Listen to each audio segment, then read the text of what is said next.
This may be the Pep Boys rewards card that I purchased the Bosch battery under, and that battery is defective.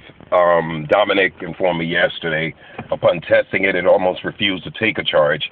So I'm going to take this to Pep Boys and see if that's where the Bosch battery was purchased under. If not, I need to wait till I get 100 and change again and purchase a new battery. And the two-step switch was engaged yesterday when I was on the highway. In that video, after that video, I stated that I tried to take the motor to about 4,000 RPM and it was sputtering and lagging, making me, I thought it was the carburetor getting ready to stall out, but I had forgotten that I had actually had the two-step switch engaged for the MSD6AL2 set at 4,000 RPM. So apparently when I tried to take the motor to 4,000 RPM yesterday, that's what the delay, the sputtering, and the lagging was. So what I did now is I repositioned the switch so that down is off, back is on. So it's back on, closed off. So, like I said, I'm going to go to Pep Boys now, head to Pep Boys now, and check out this rewards card to see if this is where I purchased the battery from. And also, one more issue here. Now, I've done this 2 or 3 times before in the past, and for some reason, I didn't do this correctly. When I changed the thermostat, it's leaking, and I did make 2 attempts at taking it off, cleaning it up, and reinstalling it. So apparently, I don't have something right. I'm going to take it off later today when it cools down. The temperature out here, because it's really hot today. After it cools down a bit in the afternoon, I'm going to come back out, take it off, clean it up, and reinstall it.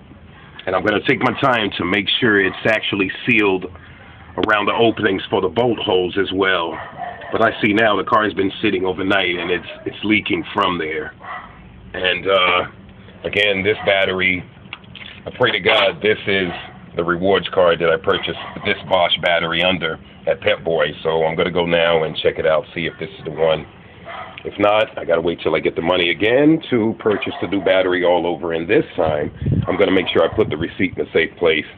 I've been going through a lot of issues with this car for months already now, but so far, so good. It's compared to before, it's like 70% better than it was. And I got to give thanks to Tyrone at Pontiac Alley, Jimmy Jones that helped me out with the starter, especially Dominic, who got rid of all the shorts I had in the Stage-1 Regal. And that makes me feel very happy, very, very, very happy. And adamant thanks to Bruno, who introduced me to Jimmy Jones and Dominic. And like I said, so far so good. So I'm going to get the heck out of here, make moves to go see if I can get this battery found in records or whatever.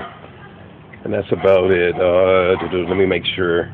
Oh, and Dominic did not have time yesterday to change the header gaskets, which is fine. I told him over the phone before getting there. That's fine. That's the least of my problems. And that's about. Oh, and he did not change this large cable. I was under the impression that he was going to do it, but we never agreed upon his doing it for me. So Tyrone, I spoke to him yesterday. He's going to actually bring the cable from work. Tyrone fabricated this one also, this really thick gauge of cable for the negative. He's going to do the same for the positive. And Dominic stated that the wires to the positive side of the battery are like spaghetti, and he's correct. And this has pissed me off, to admit to the truth, so I'm going to take care of this today. I'm sick and tired of a simple thing like this leaking. All right, but so far so good. I'm really happy, much more happy today and yesterday, opposed that I've been in months regarding this car. But hey, I don't have GM testing ground or the testing machine, so I have to find out issues that were present with this car as I drive it. So I do understand it also, but so far so good. Not bad for a 12-second alleged Buick Regal that was put together in the backyard, basically. And what else? Let me make sure before I go, because I'm not coming back out here till it gets nice and cool. Oh, hell, that's about it. And this is a good thing that I can say, hell, this is about it, because that means everything is almost perfect. Do-do-do-do. Oh, and the timing. I stated last last video, that I'm going to change this water pump. But before I do that, I'm going to actually have the timing set to where it's supposed to be. It's retarded at 8 degrees. And this gentleman sent me a comment onto YouTube stating that if the timing is too retarded, that could cause the car to run really hot also. So I'm going to look into that prior to investing in a water pump. All right, that's about it for the day. Well, for this morning, so I'm going to get the hell out of here and come back out when it's nice and cool.